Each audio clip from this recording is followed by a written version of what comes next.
Hello student, welcome back to my YouTube channel. Student, आज हम लोग संज्ञा के विकार के आगे जो बचे हुए हैं विकार उनको पढ़ेंगे। संज्ञा के विकार के 3 विकार होते हैं, लिंग, वचन और कारक। जिसमें से हम लिंग पढ़ चुके हैं, वचन का हम एक पार्ट पढ़ चुके हैं, सेकंड पार्ट हम स्टार्ट कर रहे हैं। इसमें कुछ चीज़ें हैं जो कि हम वचन में पढ़ेंगे। चलिए स्टूडेंट, स्टार्ट करते हैं अपना वीडियो। वचन। अब देखिए, हमने तो मैक्सिमम चीज़ें वचन में पढ़ चुके हैं इसके पार्ट 1 में। पार्ट 2 में हम पढ़ रहे हैं कि कुछ ऐसे वचन शब्द होते हैं, एक वचन या बहुवचन, ऐसे कुछ शब्द होते हैं दोनों में, जो कि हमेशा उसमें प्रयोग या तो एक वचन में आएंगे या तो बहुवचन में आएंगे। ठीक है, तो उसी को हम पढ़ेंगे। क्या है? नित्य एक वचन और बहुवचन शब्द। ठीक है, नित्य का मतलब होता है कि सदा, हमेशा। तो नित्य एक वचन शब्द। ठीक है, अब इसमें देखिए, कुछ शब्द सदा एक वचन में प्रयोग किए जाते हैं, उन्हें ही नित्य एक वचन शब्द कहते हैं। यानी कि कुछ ऐसे शब्द होते हैं जो सिर्फ और सिर्फ एक वचन में ही उसका प्रयोग किया जाता है, उसका इस्तेमाल किया जाता है, उसका बहुवचन नहीं बनता है। ठीक है, जैसे उदाहरण के लिए जैसे देखते हैं हम दूध। ठीक है, दूध का बहुवचन नहीं बनेगा। दूध जो है शब्द वो एक वचन का है। इसी तरह दही, घी, खीर, पानी, शहद, बारिश, भीड़, सभा, जनता, हंसी, लोभ, प्रेम आदि। ठीक है, ये सारे शब्द हैं जो कि सिर्फ और सिर्फ एक वचन में ही प्रयोग किए जाते हैं। जैसे इसमें आप देख सकते हैं दूध, दही, खीर, पानी, शहद, ये सब क्या है? इसको हम गिनती नहीं कर सकते, है ना। गिनती नहीं कर सकते हैं, ये हमेशा सदा एक वचन में ही रहते हैं। दूसरा इसमें आया है, देखिए, भीड़, सभा, जनता, हंसी, लोभ, प्रेम। ये सारे हंसी, लोभ, प्रेम, ये सब क्या है? ये सब हमारे भाव हैं। ठीक है, भीड़, सभा, जनता। भीड़, सभा, जनता जो है वो एक व्यक्ति से तो बनता नहीं है, वो बहुत से व्यक्तियों से ही बनता है। लेकिन यानी कि सभा, यानी कि एक सभा है, कहाँ आयोजित की गई है, दूसरी सभा कहाँ आयोजित की गई है। तो ये जो सभा शब्द है, जनता शब्द है, भीड़ शब्द है, ये सब जो है हमारे एक वचन वाले शब्द हैं। ठीक है, इसी को हम थोड़ा सा उदाहरण में, वाक्यों में भी देख लेते हैं तो और स्पष्ट रूप से समझ में आएगा। पहला उदाहरण मैंने लिखा है, उनके हाथ से खीर गिर गई।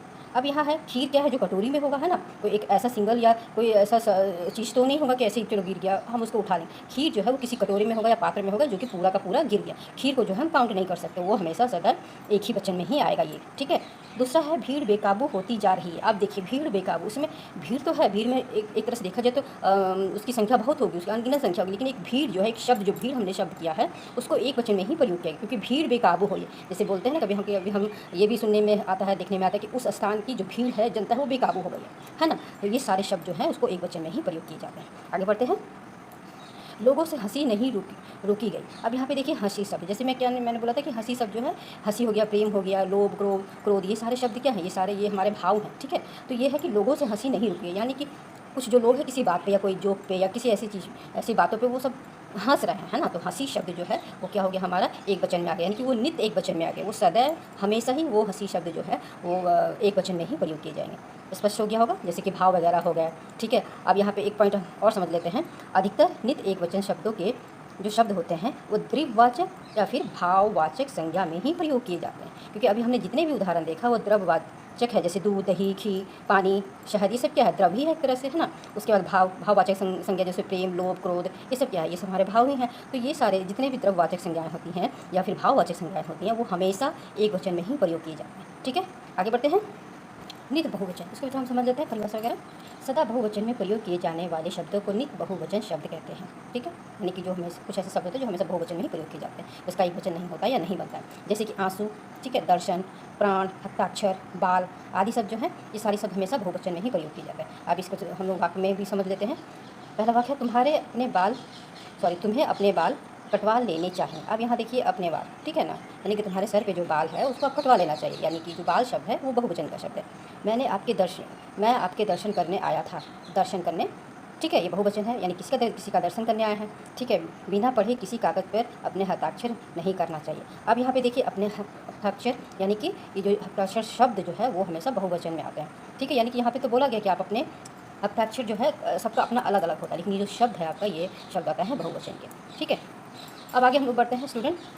अभी तक हमने बहुवचन के सारी चीज़ें पढ़ लिया, लेकिन इसमें कुछ ऐसे नियम भी होते हैं जिसको हमको समझना ज़रूरी होता है। आगे बढ़ते हैं। कुछ विशेष नियम हैं। आदर तथा सम्मान का भाव देने के लिए बहुवचन का प्रयोग किया जाता है। अब यहाँ पे हम देखें स्टूडेंट कि कुछ ऐसे वाक्य होते हैं या शब्द होते हैं, जब हम किसी को आदर या सत्कार देते हैं तो हमेशा वो बहुवचन में ही प्रयोग किया जाता है। हालांकि वो शब्द मान लो कि एक वचन के हों, लेकिन जब हम आदर सत्कार देते हैं तो वो बहुवचन हो जाते हैं। ठीक है, जैसे हम उदाहरण से समझते हैं। पापा दादाजी से फ़ोन पर बात कर रहे हैं। ठीक है, अब यहाँ पे देखिए, पापा जो है वो दादाजी से, है ना, फ़ोन पे बात कर रहे हैं, यानी कि वो उसको आदर दे रहे हैं। ठीक है, क्या हो गया, पापा जी तो छोटे हैं, दादाजी तो बड़े हैं, तो यानी कि दादाजी से उनको सम्मान देने के लिए, दादाजी को सम्मान देने के लिए यहाँ पे क्या हो गया, क्रिया क्या हो गई हमारे, कर रहे हैं, कर रहा है नहीं, कर रहे हैं यानी कि आदर देने का हो गया। ठीक है, ये हो गया हमारा बहुवचन में। ठीक है, आगे बढ़ते हैं। माता जी पूजा कर रही है। अब यहाँ पे देखिए क्रिया हमारी बदल गई, बहुवचन वाली क्रिया हो गई माता जी। माता जी हालांकि एक वचन है ना, लेकिन पूजा कर रही हैं यानी कि उनको आदर सत्कार दे रहा है, दिया गया है। आप कब आएंगे, आप कब आएंगे, आपसे स्पष्ट हो रहा है कि कोई किसी सम्मानीय यानी हमसे बड़े व्यक्ति की बात की जा रही है, या हमसे जो सम्मानित व्यक्ति हैं उनसे बात की जा रही है, तो उनके लिए क्या आया है, कब आएंगे। ठीक है, आदर दिया गया है, क्रिया हमारी बदल रही है। अध्यापिका पढ़ा रही हैं, यहाँ पे भी टीचर को, अध्यापिका को आदर देने के लिए क्या हो गया, पढ़ा रही हैं। आगे बढ़ते हैं। वे हमारे घर कल आए थे, वे हमारे घर कल आए थे। ठीक है, क्रिया क्या हो गई, कल आए थे, यानी कि कोई जो भी व्यक्ति है जिसके भी बारे में बात की जा रही है वो या तो हमसे बड़े हैं या तो वो सम्मानित व्यक्ति हैं। इसलिए यहाँ पे हमारे यहाँ में आप देख सकते हैं सारे वाक्यों में क्रियाएं जो हैं बहुवचन वाली हैं, यानी कि वो आदर सत्कार दिया जा रहा है या सम्मान दिया जा रहा है। ठीक है, आगे बढ़ते हैं। आगे है, इसी का नेक्स्ट पॉइंट है, बहुवचन क्रियाएं वाक्य में आए एक वचन संज्ञा शब्द को आदर सम्मान देने के लिए प्रयोग की गई है। यानी कि पूरे वाक्यों में आपने देखा कि बहुवचन क्रियाएं वाले जो एक वचन वाले शब्द हैं, यहाँ पे एक वचन वाले जो शब्द हैं वो आदर सम्मान देने के लिए बहुवचन में बदल दी गई है, यानी क्रिया बदल जाती है। ठीक है, समझ में आ गया होगा अब ये पूरा। आगे बढ़ते हैं। दूसरा पॉइंट है हमारा, कभी कभी अपना बड़प्पन दिखाने के लिए भी मैं के स्थान पे हम का प्रयोग करते हैं। अब मैं जो है वो देख, ऐसे तो समझ में आता है मैं मीन्स एक वचन, हम मीन्स बहुवचन, लेकिन जब कभी कभी अपना बड़प्पन दिखाने के लिए, यानी कि मैं जो शब्द है उसका बड़प्पन दिखाने के लिए मैं के स्थान पे हम का प्रयोग करते हैं। कैसे, उदाहरण से समझते हैं, हम कल आपके घर आएंगे। ठीक है, यहाँ पे क्या हो गया, हम यानी एक तरह से कहा जाए कि वो अपना हम आएंगे, है ना, बड़प्पन दिखाने के लिए। हमें भूख लगी है, हमें भूख लगी है, तो ये सारे शब्द जो हैं मैं के स्थान पे आए, यानी कि यहाँ पे हमें भूख लगी है, कोई एक ऐसे थोड़ी ना कि बहुत सारे व्यक्ति हैं वहाँ पे सबको भूख लगे, किसी एक व्यक्ति विशेष का बात की जा रही है, यानी कि एक वचन वाले शब्द व्यक्ति की बात की जा रही थी, लेकिन उसके स्थान पे हम आया है ना, यानी कि ये हो गया हमारा बड़प्पन दिखाने के, हम अपना बड़प्पन दिखाने के लिए मैं के स्थान पर हम का प्रयोग कर रहे हैं। ठीक है, आगे बढ़ते हैं। नेक्स्ट नियम क्या है, प्रत्येक और हर एक शब्द का प्रयोग सदा एक वचन में ही किया जाता है। अब यहाँ पे जो प्रत्येक शब्द है ना, और हर एक शब्द है, ये शब्द का प्रयोग हमेशा एक वचन में ही किया जाता है। ठीक है, उदाहरण से समझ लेते हैं और अच्छे से समझ में आएगा। इस प्रतियोगिता में प्रत्येक प्रतिभागी 3 मिनट में अपने विचार प्रस्तुत करेगा। अब यहाँ पे देखिए, इस प्रतियोगिता में, ठीक है, प्रत्येक व्यक्ति यानी हर एक प्रतिभागी, हर एक बच्चा जो भी पार्टिसिपेट किया, हर एक बच्चा या हर एक प्रतिभागी 3 मिनट में अपने विचार प्रस्तुत करेंगे। ठीक है, समझ में आ गया ना, प्रत्येक जो है वह एक वचन के लिए ही आया है यहाँ पे। नेक्स्ट उदाहरण है, आप में से हर एक कल से सही समय पर आएगा। ठीक है, अब यहाँ पे क्या है, आप में से हर एक, ठीक है, हर एक यानी हर एक बच्चा या कोई भी व्यक्ति सही समय पर आएगा, यानी कि सही समय पर आने के लिए हर एक व्यक्ति को, हर एक बच्चे को बोला गया है। तो हर एक और प्रत्येक शब्द ये क्या है, ये हमेशा एक वचन में ही प्रयोग होते हैं। ठीक है, आगे बढ़ते हैं। चौथा नियम है, द्रव्यवाचक संज्ञा शब्द का प्रयोग प्राय एक वचन में होता है, किंतु यदि द्रव्यवाचक संज्ञा शब्द एक से अधिक हो तो यह बहुवचन के रूप में प्रयोग किया जाता है। अभी हमने पढ़ा था, ठीक है ना, एक वचन वाले जो द्रव्यवाचक संज्ञा होते हैं वो हमेशा एक वचन में ही प्रयोग होते हैं। ठीक है, लेकिन यहाँ पे क्या है, लेकिन जब द्रव्यवाचक संज्ञा एक से ज़्यादा हो, द्रव्यवाचक संज्ञा जब एक से ज़्यादा हो तो उन्हें बहुवचन रूप में प्रयोग किया जाता है। उदाहरण से समझते हैं। अब यहाँ पे देखिए, द्रव्यवाचक संज्ञा में तो बहुत सारी चीज़ें आती हैं, जैसे कि दूध, दही, पानी, धातु, ये सारी चीज़ें आ गई। तो यहाँ पे धातु का ही एक मैंने उदाहरण दिया है, इसलिए आगे इसको एग्जाम्पल से हम समझते हैं। आज उन्होंने 10 तोले सोना खरीदा है। अब यहाँ पे देखिए, आज उन्होंने 10 तोला सोना खरीदा है। ठीक है, दूसरा भाग देखिए, वे यहाँ से सोना, चांदी, हीरा आदि खरीदेंगे। अब यहाँ पे देखिए 10 तोला सोना, इसमें यहाँ पे क्या होगी, संख्या होगी 10 तोला। ठीक है, और दूसरे वाक्य में हम क्या बोलते हैं कि यहाँ से सोना भी खरीदेंगे, कितना भी हो सकता है, यहाँ से चांदी भी खरीदेंगे और हीरा भी खरीदेंगे, यानी कि वो एक साथ कई चीज़ें खरीद रहे हैं। अब यहाँ और पहले वाले वाक्य में क्या है, 10 तोला, 1 तोला नहीं खरीद रहे हैं, ठीक है, वो 10 तोला खरीद रहे हैं। तो ये सारे जो हो गए, जब द्रव्यवाचक संज्ञा एक से अधिक होता है तो वो बहुवचन के रूप में प्रयोग किया जाता है। ठीक है, क्लियर, स्पष्ट। आगे बढ़ते हैं 5वें नियम की ओर। चलिए स्टूडेंट, 5वां नियम क्या है, संबोधन के समय ओ का प्रयोग ना करके औ का प्रयोग ही करना चाहिए। अब यहाँ पे देखिए, जब हम किसी को संबोधित करते हैं, है ना, जब हम पत्र वगैरह लिखते हैं तो हम कैसे किसी को संबोधित करते हैं, तो उस समय क्या यहाँ पे देखिए, प्रिय साथियों। अब यहाँ पे क्या हो गया, ये हो गया हमारा बिंदी। ठीक है, प्रिय साथियों।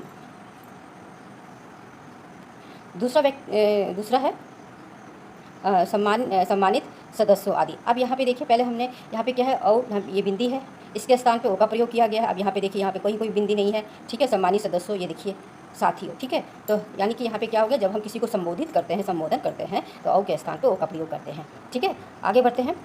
विभक्ति युक्त बहुवचन में ओ का प्रयोग किया जाता है। जब विभक्ति युक्त जो बहुवचन होते हैं, विभक्ति युक्त मतलब कि जब उसमें कोई कारक चिन्ह होता है या विभक्ति वगैरह होती है तब। जैसे उदाहरण के लिए, बच्चों की परीक्षा की सूचना दे दी गई। अब यहाँ पे देखिए बच्चों की परीक्षा, अब यहाँ पे क्या है, बच्चों, यहाँ पे क्या हो गया, बिंदी लग गया, ठीक है, ये बहुवचन में हो गया। आगे बढ़ते हैं, मेरे साथियों ने अपनी समस्याएं खुद हल की है। अब यहाँ पे देखो, मेरे साथियों ने, यहाँ पे क्या लग गया, बिंदी लग गया, ठीक है, स्पष्ट हो गया, क्लियर हो गया। आगे बढ़ते हैं चौथे नियम की ओर। अब चौथा नियम क्या है, ओ और ए के साथ विभक्ति युक्त बहुवचन के रूप में, ठीक है। जब हम ओ और लो का प्रयोग करते हैं तो उस समय कैसे हमारी विभक्ति युक्त बहुवचन का रूप लेता है उसको हम देखते हैं। जैसे कि हमने लिखा है उदाहरण में वस्त्र, तो जब हम इसका बहुवचन में प्रयोग करेंगे तो वस्त्रों को विभक्ति भी लग गई, यकी, वस्त्रों को यकी, विभक्ति लग गई दोनों में, ठीक है। तो यहाँ पे क्या हो गया, वस्त्रों में क्या हो गया, बिंदी आपकी आ गई, ठीक है। आगे बढ़ते हैं, इसी तरह व्यक्ति है तो व्यक्तियों ने या व्यक्तियों से, यहाँ पे बिंदी लग गई। साधु है तो साधुओं के लिए या पर, ठीक है, यहाँ पे विभक्ति लग गई सब में, ठीक है। यहाँ पे क्या हो गया, यहाँ पे बिंदी लग गई, ठीक है, समझ में आ गया। आगे बढ़ते हैं, सातवां नियम क्या कहता है कि गण, जन, लोग आदि लगाकर बनाए गए बहुवचन, ठीक है। जब हम गण शब्द का इस्तेमाल करते हैं, जन शब्द का इस्तेमाल करते हैं या लोग या सब, इन शब्दों का जब हम इस्तेमाल करके बहुवचन बनाते हैं तो उसमें कैसे होते हैं बहुवचन। जैसे कि हम उदाहरण से समझते हैं, जैसे दर्शक गण, ठीक है। अब दर्शक गण यानी कि उसमें जितने भी देखने वाले व्यक्ति हैं उन सब की बात की गई है ना। उसके बाद अध्यापक गण यानी कि सारे अध्यापकों का एक समूह, ठीक है। अतिथि गण, प्रजाजन, छात्र जन, आप लोग, तुम सब, इसमें क्या, इसमें ये सारे शब्द को जोड़ करके हम बहुवचन बना रहे हैं, ठीक है। गण लगा करके हमने बहुवचन बनाया, ठीक है। अध्यापक गण, अतिथि गण, जन लगा करके हमने बनाया छात्र जन, ठीक है, प्रजाजन। उसके बाद हमने क्या लगाया, लोग और सब, आप लोग यानी कि आप सब लोग, बहुत सारे लोगों की बात हो रही है। तुम सब यानी कि तुम सब, जितने लोग वहाँ पे उपस्थित हैं उन सब की बात हो रही है। तो इन सारे शब्द को लगा करके भी हम बहुवचन बनाते हैं, ठीक है। अब आते हैं उसमें वाक्यों में हम देखते हैं, जैसे कि छात्रीगण ध्यान दें। जैसे रेलवे स्टेशन पे बोला जाता है ना कि छात्रीगण कृपया ध्यान दें, तो छात्रीगण से मतलब है, यानी सॉरी, यात्रीगण, मैं गलत पढ़ी, छात्रगण मैंने पढ़ा, यात्रीगण कृपया ध्यान दें। तो रेलवे स्टेशन वगैरह पे ऐसे बहुत बोले जाते हैं कि यानी कि यात्रीगण, जितने भी यात्रा करने वाले जो लोग हैं उनके लिए कहा गया है कि यात्रीगण, ठीक है।